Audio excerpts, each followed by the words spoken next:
111-এর প্রসঙ্গ বারে বারে ঘুরে ফিরে আসে এবং এই গণঅভ্যুত্থানের পরে বিভিন্ন সময় এটা নিয়ে বিভিন্ন পর্যায় থেকে আলোচনা আমরা শুনেছি। আজকেও নাহিদ ইসলাম একটা অনুষ্ঠানে 111-এর আশঙ্কার কথা বলছিলেন। আসলে এখনকার প্রেক্ষাপটে 111-এর মতন ঘটনা ঘটার সম্ভাবনা কতটুকু বলে আপনি মনে করেন? একটা জিনিস হলো কি জানেন, বিগত আওয়ামী লীগ সরকার 111 বলতে বলতে মানে 111 যে আসলে কি এটাই ভুলে গেছিল। আসলে 111 কি হয়েছিল বলুন তো? বিএনপি একটা নকশা ঠিক করছিল 22শে জানুয়ারি তাতে ইলেকশন করবে, যে ইলেকশনে ইয়াজউদ্দিন আহমেদ প্রেসিডেন্ট, ইয়াজউদ্দিন আহমেদের প্রধান উপদেষ্টা, নানা ক্যারিকেচার করে তারা একটা সেট করছিল এবং তাদের পছন্দ নিয়ে একটা উপদেষ্টা মণ্ডলী করছিল। সেই ইলেকশনটা হওয়ার ক্ষেত্রে আর্মি বাধা দিছে। ব্যাপারটা কিন্তু ক্লিয়ার অ্যান্ড সিম্পল। বাধা দেওয়ার পরে সেখানে আওয়ামী লীগ বলছে যে এক পর্যায়ে বলছে যে এটা আমাদেরই আন্দোলনের ফসল, এবং তারা এই কথাও বলছে এরা যা কিছু করবে সব কিছুকে আমরা বৈধতা দেব। এটা কিন্তু আওয়ামী লীগ বলছে, শেখ হাসিনা বলছে। বলার পরে শেখ হাসিনা ধরুন নাকি এই আন্দোলনের ফসলের ফলে তারা যখন ফসলটা ঘরে তুললো, মানে ওই আন্দোলনের মাধ্যমে তারা ইলেকশনে জিতলো 2008 সালে। জেতার পরে তারাই কিন্তু 111-এর সমালোচনা শুরু করলো।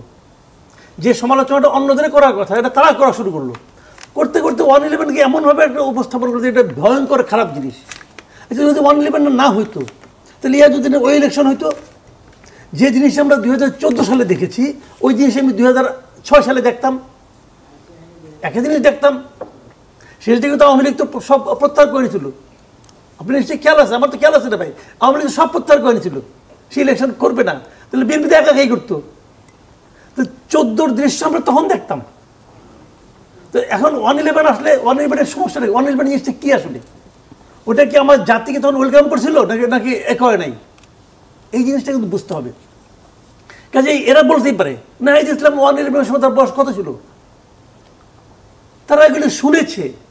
ওই শেখ হাসিনা শুনেছে সবাইকে, ওই একটা ন্যারেটিভ সবার মুখে মুখে মুখে মুখে ছড়াতে একটা পর্যায়ে আসছে।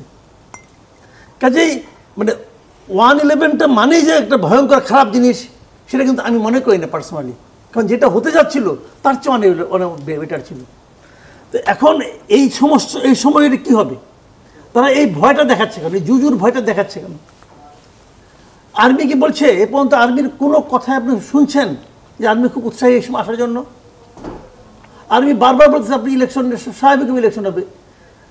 সরকার প্রধান যিনি আছেন তিনিও বারবার বলছেন যে ফেব্রুয়ারিতে ইলেকশন হবে। তো ইলেকশন তো ক্লিয়ার অ্যান্ড সিম্পল, ইলেকশন হচ্ছে ফেব্রুয়ারিতে। এখন একটা জিনিস সমস্যা, সেই জিনিসটা কি, যার সঙ্গে আলাপ হয় না, দেখা হয় কোথাও এক জায়গায়, প্রথমে জিজ্ঞাসা করে ভাই ইলেকশন কি হবে? তো আমি বলি ইলেকশন হবে না, আপনি ভাবছেন কেন? আজকে অবশ্য নাসিরউদ্দিন পাটোয়ারি বলেছেন যে ফেব্রুয়ারিতে ইলেকশন হতে পারবে না। তাহলে তো উনি হয়তো এই কারণে ভাবছেন। তাহলে ইলেকশন আমি আমার বক্তব্য ইলেকশন হতে পারবে না ভাবছেন কেন আপনি? কারণ কেউ কি বলে নাসিরউদ্দিন পাটোয়ারি বলছে, কিন্তু আমি যত জানি এই পর্যন্ত জামাত তো ইলেকশন হবে না বলে নাই কখনো।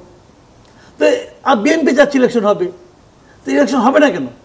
তো এখন এই যে একটা এনভায়রনমেন্ট ক্রিয়েট করা, ইলেকশন হওয়া যাবে না, আমার কথা শুনতে হবে, আমাকে বিজয়ী ঘোষণা করতে হবে, না ইলেকশন হবে না, এই যে আবদারগুলো, এই আবদারগুলো আমারটা না শুনলে পরে ইলেকশন হলে 111 হবে, অমুক হবে তমুক হবে, এগুলি আসলে হলো জানেন খুবই মানে আপনার মানে অপরিণত রাজনীতি।